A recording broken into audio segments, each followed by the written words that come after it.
What's up, gamers? Today I wanted to chat with you a little bit about Diablo 4 and also Path of Exile 2. Kind of wanted to maybe discuss what might be happening in the future between these two ARPGs. So, I've been playing the Diablo series since I was a kid. Been playing every single one of them in the very early days of Blizzard when Diablo 2 was just this incredible feat. Played it hours and hours and hours. And for those of you that know or don't know, I used to play competitive StarCraft as well. So I've been with Blizzard for a long time, and then kind of fell off the wagon because I didn't really care for StarCraft 2. Played a little bit of Overwatch. They just destroyed that game. So, anyways, haven't been playing too much Blizzard stuff lately. So I didn't really have high hopes for Diablo 4. But then they did the Diablo 2 remaster, and they just absolutely nailed it, period. The Diablo 2 remaster was done so well. I was so impressed by it. They stayed true to form.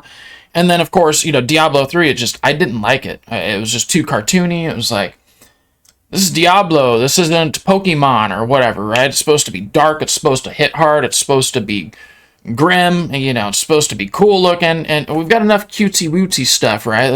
Let's do something that's dark and foreboding and has a nice atmosphere to it. So I didn't really have high hopes for it, but then I played the beta, the open beta, the closed beta, and then played the server slam. So I played all of the characters, and so far it's shaping up to be an amazing game.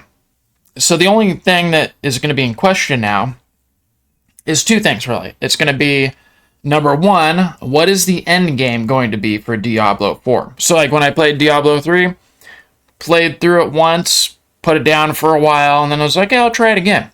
Played it again with a different character, put it down again. I had zero desire to play any further in the end game. I had no interest in doing so. It just wasn't that good, wasn't that fun. So, the big question is gonna be, what are they going to do with the end game? What is the end game of Diablo 4 going to look like? Are they going to be able to compete with Path of Exile 2? Well, from what I'm hearing, they've got the Paragon system and a lot of different things, and it's going to take a long time to get to level 100 and beat the end game bosses. And the other good news is that they're planning to do their battle passes, and every time they release a battle pass, they're also going to release an expansion. So there will be an expansion and a battle pass. And they've also stated that it is not going to be pay to win. And just on a side note, if you are a gamer and you are listening to this, hearing my voice, do not ever contribute to any game that is pay to win, period.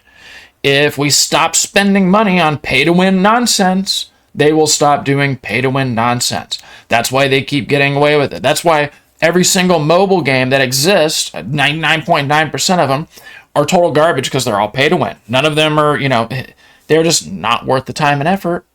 There's nothing that you can really play on the go as far as a true mobile game that is worth any time because they're all pay to win. So don't give these snakes that money. Don't pay and don't play these pay to win games. So the second question, of course, is, we've got the Microsoft merger, right? Microsoft is going to be buying Activision Blizzard, which, in my opinion, is a good play. Blizzard's been hurting for quite some time. They could use a little bit of a shakeup. And now, don't get me wrong, I'm not necessarily the biggest fan of Bill Gates or anything, but I think Microsoft's been doing a good job of bringing more things under the gaming tent, and I think it'd be a good thing if they do end up picking up Activision Blizzard or Blizzard Activision, whatever it is, right? So if they do that, they get more funding and they get, maybe a shakeup in management, things like that. And maybe they will bring a StarCraft 3 back. They have all of this intellectual property that they could be using, but they announced a while ago that they would not be continuing with StarCraft anymore. So there's no real dominant RTS anymore. And like I said, I grew up playing StarCraft. Religiously. I competed at it. I went to all kinds of LAN tournaments and things like that. I even played on Korean TV once. And And this was before esports was a big thing, or even really a thing at all in the United States. It was just really starting to get rocking and rolling in Korea, but here it was still in its infancy. So hopefully they will bring back StarCraft 3 and try to do the same thing that they're doing with Diablo 4, which is revitalizing it. But then we've got Path of Exile 2. So Path of Exile, if you haven't played that, is hands down the successor to the spiritual successor to Diablo 2. And it's a fantastic game. I played multiple seasons of it. I bought whatever season pass it is. I enjoy playing the game, and if I enjoy playing the game, I will buy whatever their microtransactions are if it's not pay to win, which it's not on Path of Exile. It's a little bit of a convenience thing because you're buying storage, really, but if you're enjoying something, put money into it. Like I play League of Legends, and I'll buy their little battle passes to contribute back to the company that's doing a product that I like and not being paid to win. So then we've got, like I said, Path of Exile 2. Path of Exile 2 is probably going to be a smashing, resounding success and has way better customization than any other ARPG. It's just an all-around great game. There's not a whole lot that they could do to improve the current version of Path of Exile, except maybe make it a little bit easier to theory craft and things. Because if you've ever seen the skill tree, it is massive. If you're playing the game and you want to get to the end game, you literally have to use a guide. I've played it for quite some time, and I still have to use guides. So they've got to figure out a way to have balance between the customization and the deep customization versus player accessibility. Because I'm not exactly a noob, and I've played, like I said, several seasons of it, and I still have to go through builds. It is just massive. The scope of it is just huge. Nothing like it's ever been done. So that being said, Path of Exile, well, it's just a little tiny company, right? Well, no.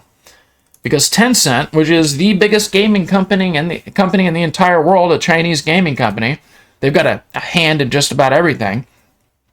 They own a majority stake of Grinding Gears Games, which is Path of Exile's developer. So they've got big funding up into it too. And so they have a vested interest in making sure that that's a resounding success as well. So I think whenever Path of Exile 2 comes out, I think that there's a good chance that it will be a competitor to Diablo 4. And if Diablo 4 drops the ball in the end game, well, Path of Exile 2 is going to take it. So let me know what you guys think. Are you gonna play Diablo 4? Are you gonna play Path of Exile 2? Who do you think is going to be the king of the ARPG?